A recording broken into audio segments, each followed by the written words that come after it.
Good afternoon, student.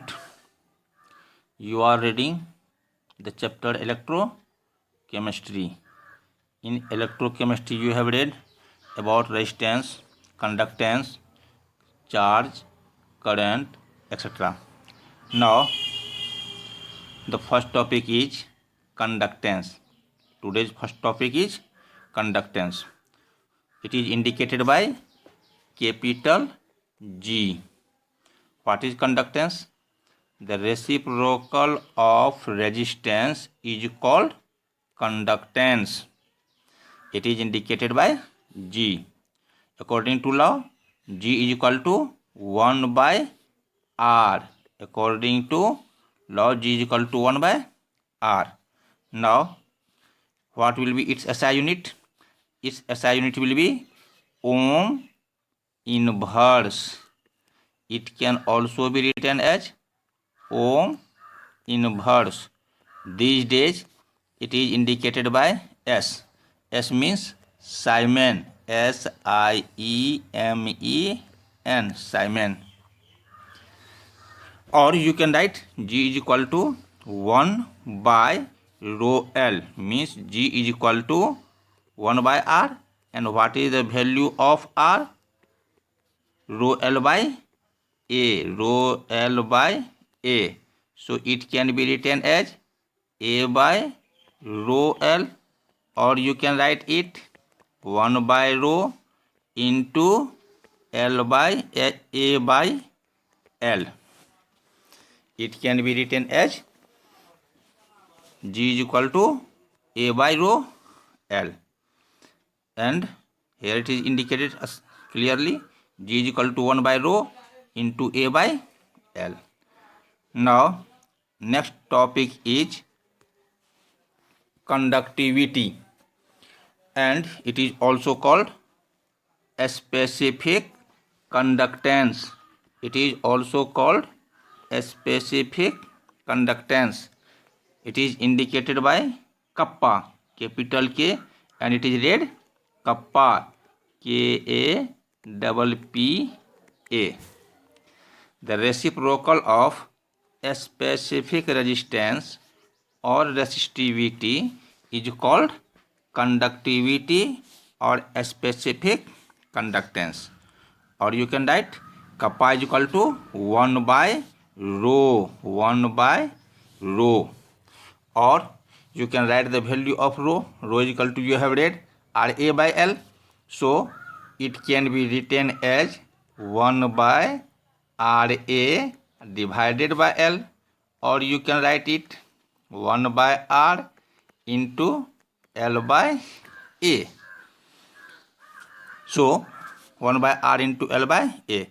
L by A is also called cell constant. L by A is also called cell constant. Its value is fixed, and 1 by R is conductance. So we can say conductivity is equal to conductance 1 by R into cell constant L by A. Now, its SI unit. What will be the SI unit of kappa? 1 by R means 1 by ohm. 1 by R means 1 by ohm into L by A. L has unit meter and A has unit meter square. So you can write 1 by ohm into 1 by meter, or you can write ohm inverse meter inverse, or you can write Siemen meter inverse, because ohm inverse is written these days, indicated these days as Siemen. So Siemen meter inverse. Now the third topic is molar conductance. Molar conductance is indicated by lambda m. It is indicated by lambda m, molar conductance. What is molar conductance? The conductance of a solution having concentration 1 m is called molar conductance and it is indicated by lambda m. Let the conductance concentration of the solution is C. Let the concentration of the solution is C. Then according to law, lambda m is equal to kappa into 1000 by C. Means you can write here lambda m is equal to kappa into 1000 by C, where C is the concentration. Therefore, again you can write lambda m is equal to 1 by R into L by A into 1000 by C. 1 by R into L by A into 1000 by C. So 1 by R is called conductance, L by A is called cell constant, and C is the concentration. So it is the final equation, lambda m is equal to 1 by R into rho by L into 1000 by C. 1000 by C. Now SI unit of molar conductance. How can you calculate the SI unit? At first, kappa is equal to 1 by R, means 1 by ohm, and you can write it as 1 by ohm into L by A. L means meter by A means meter square into 1 by C, concentration mole per liter means meter cube, and again you can write it as 1 by rho. 1 by rho is ohm, and it can be written as ohm inverse. Now again you can write it equal to ohm inverse, means ohm inverse meter by into meter cube. So it will be equal to meter 4 into 1 by meter square into mole. So it is equal to ohm inverse. Again it is equal to ohm inverse, and m4 by m square is equal to meter square, and then mole inverse. 1 by mole is mole inverse, or we can write it as Simon meter square mole inverse, that you have written here. And now some important terms, means note. Conductivity of the solution decreases. Conductivity decreases with decrease in concentration, because if current is passed, then concentration gradually decreases, so conductivity also decreases, and increases with increase in concentration. Second, molar conductance of a solution increases. Molar conductance of a solution increases with decrease in concentration, and decrease with increase in concentration. This is the difference in between molar conductance and conductivity or specific conductance. Now, factor affecting the metallic conductance, because metal rods are used as anode and cathode. So what are the factors? First, nature and structure of the metal. Second, number of valence electrons of each atom, means the atom having less valence electron is more conductor than the atom having greater valence electron. Means sodium is more conductor or better conductor than Mg, because Mg has 2 valence electron and sodium has only 1 valence electrons. It has only 1 electron, while Mg has 2 electrons in the valence shell. So sodium loses electrons easily, but Mg does not, and hence number of valence electrons also decide the conductance. And third is temperature.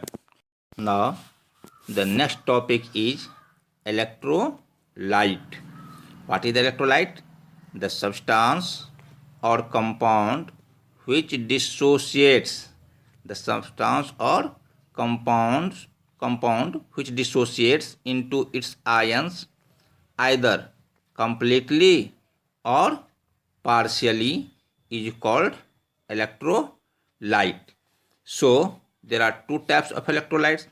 Some dissociates partially and some dissociate completely. So there are two types of electrolyte. One is a strong electrolyte and other is weak electrolyte.